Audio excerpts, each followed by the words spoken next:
Assalamualaikum warahmatullahi wabarakatuh. Sahabat BN, kita kembali digelikan oleh paranya Gibran, Wakil Presiden RI. Paranya Gibran kali ini memang tampaknya sudah sangat parah.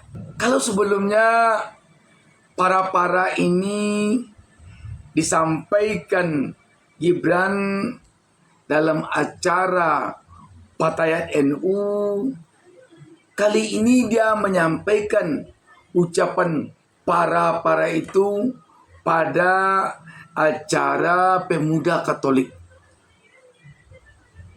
Sebelum kita bahas lebih jauh, sahabat BN, kita coba membaca berita tentang hal ini. Suara.com menurunkan berita di bawah judul Gibran terciduk ulangi kesalahan penggunaan para dalam tanda petik warganet .2. Benar nggak ngerti atau sengaja?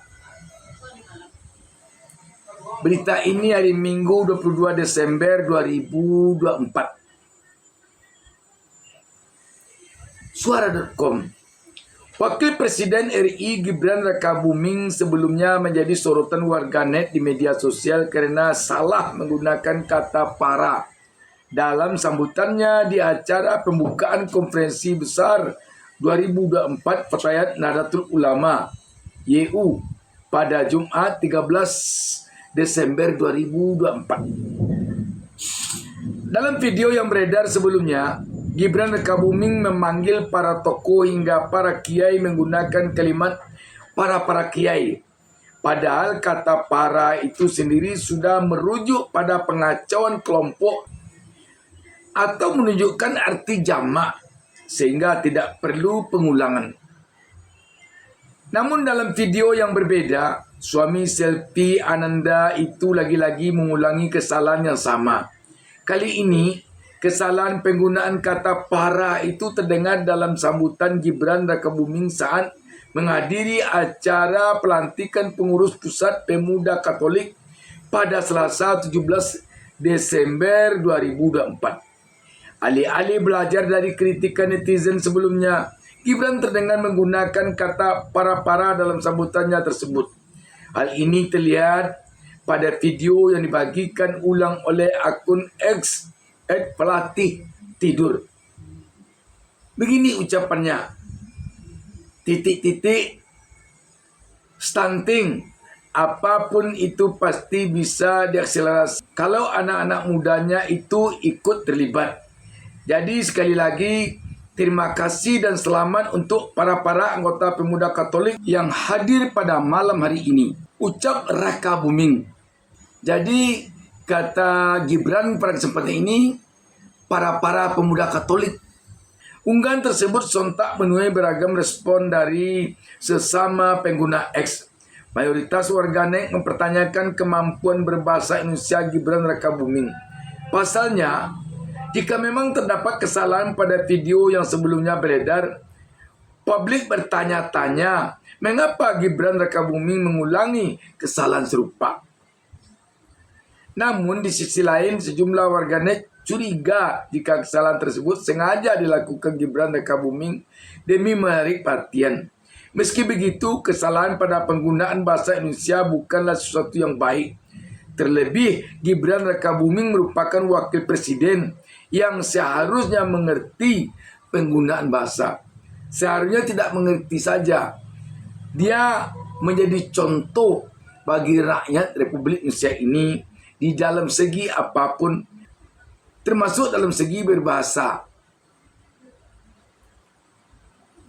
Jadi kalau dia ada niat untuk menarik perhatian dengan cara mengucapkan para yang dulu telah dihebohkan oleh publik, tentu tidak sewajarnya seorang wakil presiden melakukan hal itu.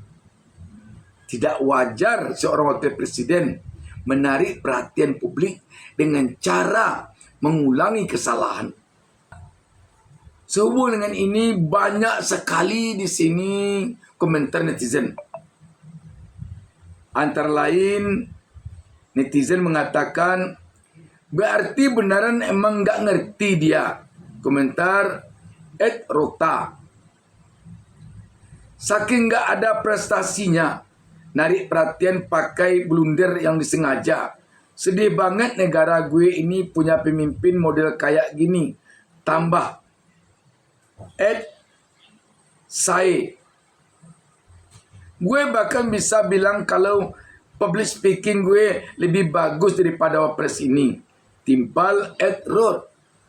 Ini ada lagi, maaf, saya tidak mau menyebutkan yang ditulis oleh netizen sini. Memang di level titik-titik, saya sebut saja titik-titik. Berarti iya orang ini. Tweet at ETS. Sahabat BN, sebagai seorang wakil presiden, orang kedua di Republik ini, tentu saja ini tidak wajar terjadi padanya. Tidak wajar, tidak pantas, dan juga tidak elok terjadi. Taruhlah mungkin pertama menyebut para-para itu ketika dalam acara Fatayat NU, oke lah, mungkin dia tidak mengerti arti para-para itu. Mungkin dia tidak mengerti arti para itu. Tetapi setelah heboh, harusnya tidak dia ulangi lagi. Anehnya diulanginya lagi. Mengatakan hal yang sama. Kalau dibilang menarik perhatian seperti kita singgung tadi, tidak wajar seorang wakil presiden menjadikan itu untuk menarik perhatian publik.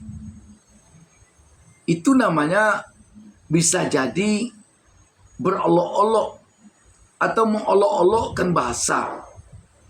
Kalau seorang wakil presiden mengolok-olokkan bahasa atau berolok-olok dengan bahasa pada acara penting, pada acara formal, tidak sama sekali, memang sungguh tidak sewajarnya seorang wakil presiden melakukan hal itu. Namun ketika kita melihat kejadian-kejadian yang dilakukan oleh Gibran sejak lampau sampai sekarang, kita melihat ini bukan unsur kesengajaan dari Gibran, tetapi memang itulah dia. Contoh, ketika dia mengatakan asam sulfat yang seharusnya asam folat.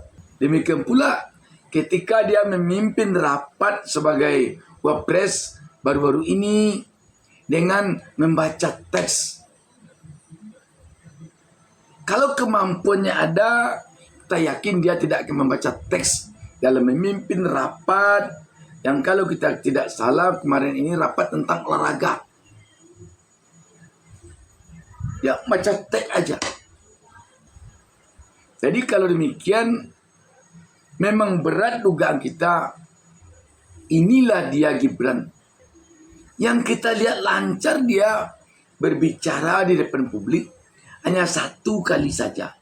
Ketika dia menjadi peserta debat sebagai cawapres pada Pilpres 2004 lalu. Malam itu saja kita melihat dia yang lancar. Apa penyebabnya dia lancar? Sampai sekarang kita masih berpikir ini.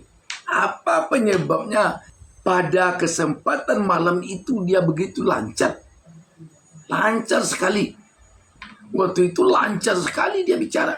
Tetapi di luar itu kita melihat memang banyak sekali keanehan-keanehan yang dilakukan oleh Gibran dalam berbicara. Keanehan itu yang sifatnya negatif, bukan positif. Seperti mengucapkan asam folat dengan menyebutnya asam sulfat. Mengucapkan para yang harusnya satu kali disebutnya dua kali. Para-para. para kiai katanya. Dan kemarin juga para pemuda Katolik, para sahabat BN, inilah pengalaman mungkin bagi bangsa dan negara ini di dalam memilih pemimpin ke depan. Jangan paksakan seseorang untuk menjadi pemimpin kalau kualitasnya, kemampuannya belum memungkinkan untuk itu. Kalau menjadi pemimpin hanya berdasarkan jumlah suara yang diperolehnya, itu bisa terjadi pada siapa saja. Apalagi kalau ada rekayasa di dalam pengumpulan suara itu. Demikian sahabat BN. Wassalamualaikum warahmatullahi wabarakatuh.